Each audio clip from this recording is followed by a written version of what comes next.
Bwana Yesu asifiwe. Tunaendelea. Hii ni sehemu ya 3 ya kujifunza kupitia somo la muamini Mungu. Maada ni jinsi ya kuamini. Sema maana ya kuamini. Na naendelea kutambulisha kitabu ambacho nimekiandika. Hiki kinaitwa Muamini Mungu. Hiki kitabu ni kizuri. Kinaweza kumsaidia mtu kujifunza zaidi na kufikia mahali pa kujisimamia mwenyewe. Kitabu kimejaa neno la Mungu. Kwa hiyo maada zilizopo kwenye kitabu hiki nazitumia sasa kufundisha videos kwa wale ambao wangependa kuona na kujifunza moja kwa moja. Kwa hiyo tulivyomaliza sehemu ya pili ile tuliangalia maada ambayo inaitwa maana ya kuamini. Hatukumaliza. Ningependa kumalizia hiyo maana ya kuamini. Ningependa kuanza kwa kupitia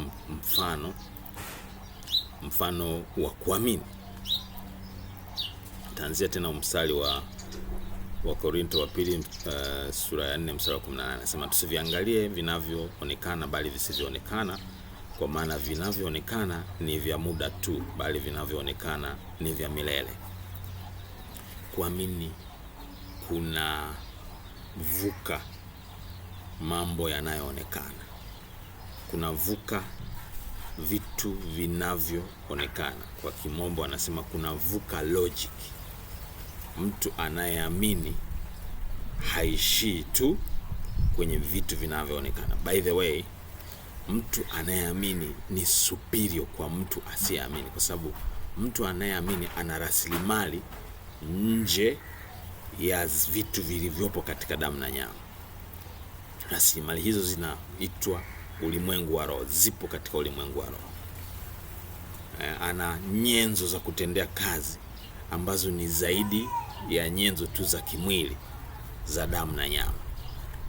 Huyu mtu anayeamini anavuka kutoka katika uwanda wa kawaida wa wanadamu, anaingia kwenye uwanda wa ulimwengu wa roho ambao sio wa watu wenye mwili, ni ulimwengu wa roho. Yani huko ni roho ndipo zinakotenda kazi, na roho ni superior, yani ni bora zaidi kuliko mwili.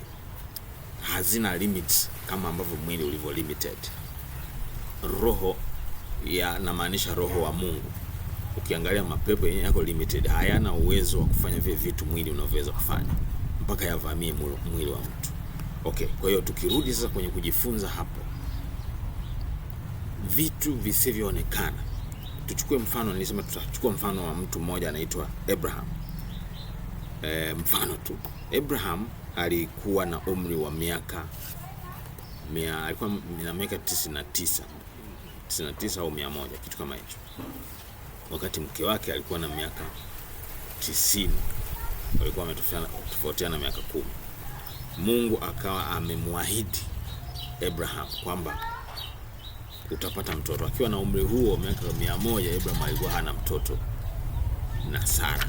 Nadhani alikuwa tayari ameshapata mtoto na Hajiri. Alikuwa na mtoto na Hajiri. Kwa hiyo Mungu alikuwa amemwahidi kwamba utapata mtoto kupitia mke wako Sara. Na huyo Sara alikuwa tasa.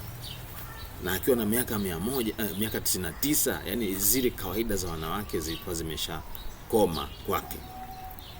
Lakini tukisoma hapa kwenye Warumi sura ya 4 kuanzia mstari wa 17 mpaka 21, anasema naye aliamini kwa kutarajia yasiyoweza kutarajiwa. Hii kali zaidi. Maana pale tumesema imani ni hakika ya mambo yatarajiwayo. Sasa huyu anasema huyu bwana alitarajia mambo yasiyo kwa kawaida ya kutarajiwa, mambo yasiyotarajiwa, ili apate kuwa baba wa mataifa mengi, kama ilivyonenwa, ndivyo utakavyokuwa uzao wako. Yeye asiyekuwa dhaifu wa imani alifikiri hali ya mwili wake uliokuwa umekwisha kufa, akiwa amekwisha kupata umri wa miaka 100, na hali ya kufa ya tumbo lake Sara. Lakini akiona ahadi ya Mungu hakusita kwa kutokuamini, bali alitiwa nguvu kwa imani, akimtukuza Mungu, huku akijua hakika ya kuwa Mungu aweza kufanya yale aliyoahidi. Sasa hii kuna usahisho kidogo kwenye kifungu hiki. Anasema ndivyo utakavyokuwa uzao wako. Yeye aliyekuwa dhaifu wa imani, asiyekuwa dhaifu wa imani alifikiri. Sasa hapa ni lazima tubadilishe iwe hakufikiri, kwa sababu imani pia inategemeana na vitu unavyovifikiria kwa muda mwingi. Sasa hapo ukisema alifikiri hali ya mwili uliokuwa umekwisha kufa, kama angezingatia, neno zuri zaidi wangesema hakuzingatia.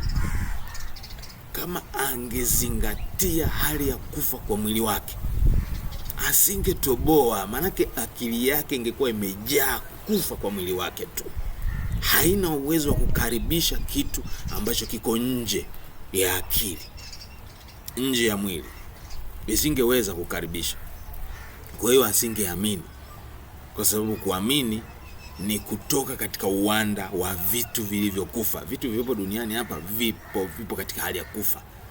Yaani vimekufa au vinaelekea kufa. Yaani mwisho wake ni kufa.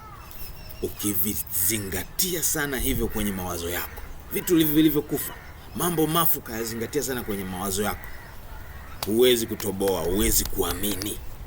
Hiyo ni guarantee. Kwa hiyo ni lazima usizingatie, yani uyapuuzie yale mambo yaliyokufa katika maisha yako, ndipo utakapoweza kuamini. Kwa hiyo Abraham, kwa hiyo kwanza nisome kabisa kwenye Biblia, maana hapa nasoma jinsi ambavyo nimeiweka kwenye kitabu, lakini kwenye Biblia inaongea zaidi. Warumi hiyo sura ya 4 anasema huyu bwana Abraham alikuwa, nataka nipate mahali ambapo inaonyesha kwamba alikuwa na umri wa miaka 100. Warumi sura ile ya 4 mstari wa 17.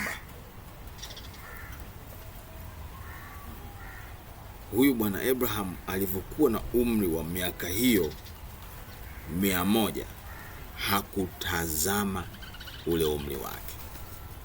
Alichokizingatia kwake ni ile ahadi ya Mungu. Kwa hiyo ngoja nisome hapa. Anasema mstari wa 17, kama ilivyoandikwa, nimekuweka kuwa baba wa mataifa mengi mbele zake yeye aliyemwamini Mungu, mwenye kuwahuisha wafu, atajaye yale mambo yasiyokuwa kwako kama vile yamekwisha kuwako. Naye aliamini kwa kutarajia yasiyoweza kutarajiwa, ili apate kuwa baba wa mataifa mengi, kama ilivyonenwa, ndivyo utakavyokuwa uzao wako. Yeye asiye kuwa dhaifu wa imani, nabadilisha tena, hakuzingatia hali ya mwili wake uliokuwa umekwisha kufa, wakiwa amekwisha kupita umri wa kama miaka 100. Na kumbe hapa imetaja vile, mimi sikuwa makini napo tu. Na hali ya kufa kwa tumbo la mke wake Sara, lakini aliona ahadi ya Mungu, hakusitasita kwa kutokuamini, bali alikuwa na nguvu, he was strong in faith, akimtukuza Mungu. Nini kilichomfanya awe na ujasiri katika imani yake? Alihamisha akili yake kutoka katika kufa kulikokuwa kumemzunguka, akaielekeza katika kumtukuza Mungu, kumsifu Mungu, kuyataja mambo ambayo Mungu ameyasema kwamba yatakuwa, ambayo hayajawa bado katika damu na nyama, kama vile yamekwisha kuwa. Maana imani ndio hivyo, kuyataja mambo ambayo hayajawa bado katika damu na nyama, kama vile yamekwisha kuwa. Ndivyo Mungu alivyo. Huo mstari wa 17 anasema Mungu ayatajaye mambo ambayo hayajawa bado, kana kwamba vile yamekwisha kuwa. Mtazamo wa mwandishi wa mstari huo ni kwamba mambo ambayo hayajaonekana katika damu na nyama, sio kwamba hayapo katika roho. Yapo katika roho, ndio maana anayataja. Yapo katika roho, anayataja. Kwa kule kuyataja kwake, kuna yaleta yale mambo yaliyopo katika roho kuja kudhihirika katika damu na nyama. Tumepata kanuni kadhaa za imani hapo kwa kuangalia huu mfano wa Abraham. na nitaendelea kwa kuidakia hiyo kanuni hapo, ili tuendelee kujifunza zaidi hapo, maana tunataka kusisitizia kweli kweli, ni mahali pazuri hapo pa kujifunzia. Mungu akubariki sana.